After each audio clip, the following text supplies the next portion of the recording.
30 मार्च को जलसा करने जा रहे हैं, तो अब इसमें क्या कुछ नया कोई बयानिया, कोई आगे की पॉलिसी लाइन रखेंगे लोगों के सामने जो जलसा कर रहे हैं?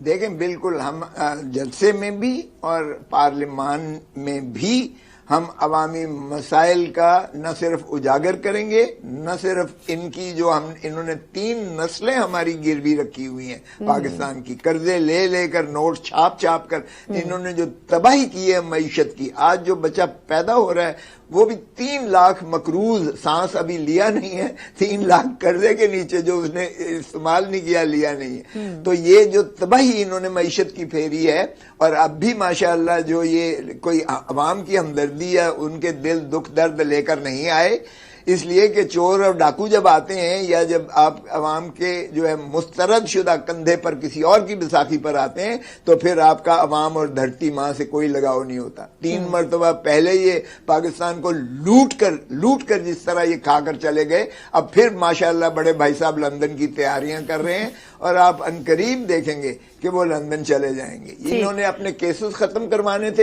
इन्होंने दूध का धुला बनना था, इन्होंने कानून बदलने थे, इन्होंने वो तमाम चीजें की जिसको जाती मनफियत इनको मिलती थी। अवाम के लिए एक बता दें, एक कानून, एक बता दें अमल जिसमें अवाम को इन्होंने सहूलत दी हो।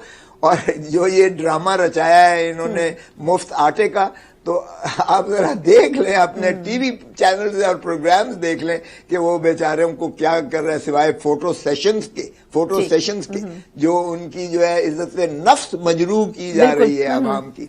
अवाम को कुछ नहीं मिल रहा, और ये अरबों रुपया ये फिर हजम करके खा के जाए। नहीं, बिल्कुल सर, अब ये तो आने वाले चंद माह में वैसे भी क्लियर हो जाएगा कि कौन कैसे परफॉर्म करता है। खैबर पख्तूनख्वा में बड़ी वाज़ेह मेजॉरिटी के साथ पीटीआई दोबारा इख्तिदार में आई है।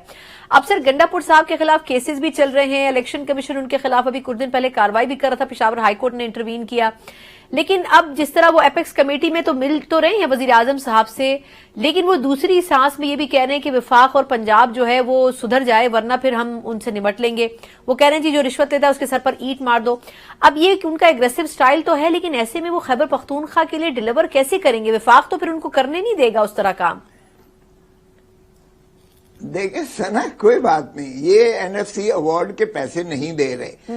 ये एक रियासती आदाब के तौर पर वो बतौर चीफ मिनिस्टर के वो प्राइम मिनिस्टर से बिल्कुल मिलना उनको सूबे के महासल हासिल करने के लिए उनका फर्ज था और सूबे का हक था।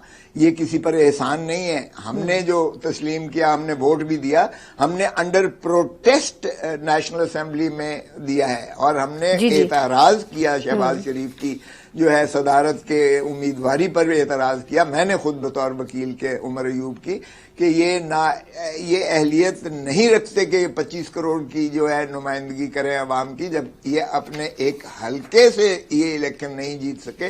तो जिसे अवाम मुस्तरद करे अपने हलके से, वो पाकिस्तान का चीफ एग्जीक्यूटिव कैसे बन सकता है? तो हम एहतजाजन हर चीज में जा रहे हैं, क्योंकि ये चाहते हैं बाइकआउट करें, हम ये प्लेयर इनको नहीं देंगे। इसलिए हम हर मरहले पर अवाम की आवाज बन के बिल्कुल उजागर करेंगे। अवाम हमसे पूछती है कि हमने इतना आपको हैवी मैंडेट दिया, इतना आपको वोट दिया, इतने हमने एक आग का दरिया अबूर करके हमारा जो नाम लेता था उसको भी अंदर कर देते थे। पीटीआई का जलसा नहीं करने दिया गया। मैं तो खुद इस चीज का शाहिद हूं, इसलिए कि मैं खुद इस यहां से इलेक्शन लड़ा हूं। आप यकीन करें कि ऐसा जुल्म, ऐसी बर्बरियत, ऐसा जो है आइन की पामाली, कानून की जो है धज्जियां उड़ाई, जिस तरीके से चादर और चार दीवारी को पामाल किया गया, पाकिस्तान की तारीख में आज तक ऐसा नहीं हुआ। लेकिन फिर भी लोगों ने तमाम मुश्किलें अबूर करके बिल्कुल की, तो वो हमसे पूछते हैं ना कि हमारे आपने मैंडेट की क्या हिफाजत की, हमारे आपने क्यों चोरी